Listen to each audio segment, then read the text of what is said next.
Anti behaviour to balance. ఈ రోజు నేను ఒక చిన్న స్టోరీ చెప్పాలనుకుంటున్నాను. మనం ప్రతిరోజు కాకి చూస్తాం కదా, కాకి స్టోరీ చెప్తాం. ఒకరోజు కాకి ఏడుస్తూ ఉంటుంది.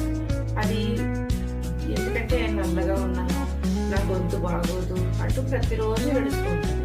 ఒకరోజు ఒక సాధువు గారిని కలిసి, సాధువు గారు నాకు ఒక పరిష్కారం చూపించండి, నేను చాలా నల్లగా ఉన్నాను, నా గొంతు కఠోరంగా ఉంది, నేను ఎవరు ఇష్టపడతలేదు అని చెప్పిందంట.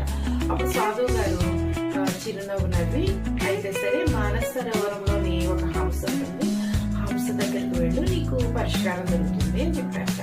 అప్పుడు కాకి మానస సరోవరంలో ఉన్న హంస దగ్గరికి వెళ్ళిందట.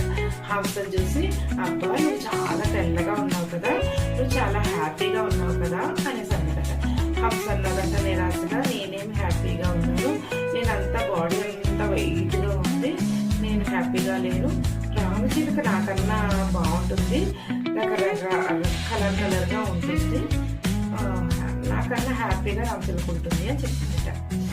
అయితే సరే అని కాకి రామచిలుక దగ్గరికి వెళ్ళిందంట.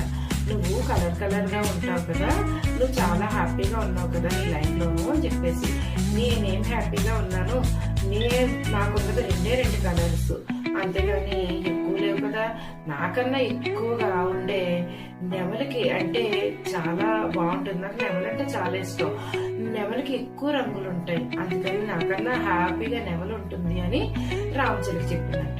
అప్పుడు కాకి మళ్ళీ నెమలి ఎక్కడుందా అని వెతుక్కుంటూ వెళ్తే అడవిలో ఎక్కడ నెమలి కనిపించలేదంట. ఒక జూలోని నెమలిని చూసిందంట. అప్పుడు కాకి నెమలి దగ్గరికి వెళ్ళి, నువ్వు చాలా కలర్ఫుల్ గా ఉంటావు, నీ దగ్గర చాలా చాలా రంగులు ఉన్నాయి కదా, నువ్వు చాలా హ్యాపీగా ఉంటావు కదా అని చెప్పేసి అందట.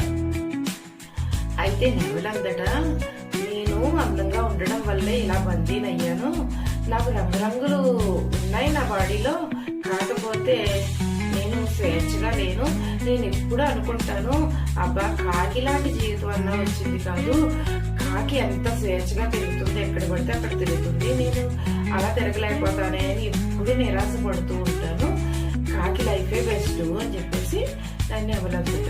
అప్పుడు కాకి తెలిసి వచ్చిందంట, అబ్బా నాలో కూడా ఎంత గ్రేట్నెస్ ఉందా, నన్ను మెచ్చుకునే వాళ్ళు కూడా ఉన్నారు అని చెప్పేసి అది హ్యాపీగా ఎగిరిపోయిందట.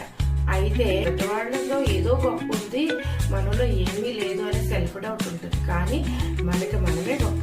అక్కడ హంసలోను, నెమల్లోను, రామచిలుకలోను, కాకిలోను ప్రత్యేకతలు ఉన్నాయి, కానీ వాటిని గుర్తించలేకపోయినాయి. కానీ ఆఖరికి కాకి రియలైజ్ అయ్యింది, వెళ్ళింది. అలా మనం కూడా మనలో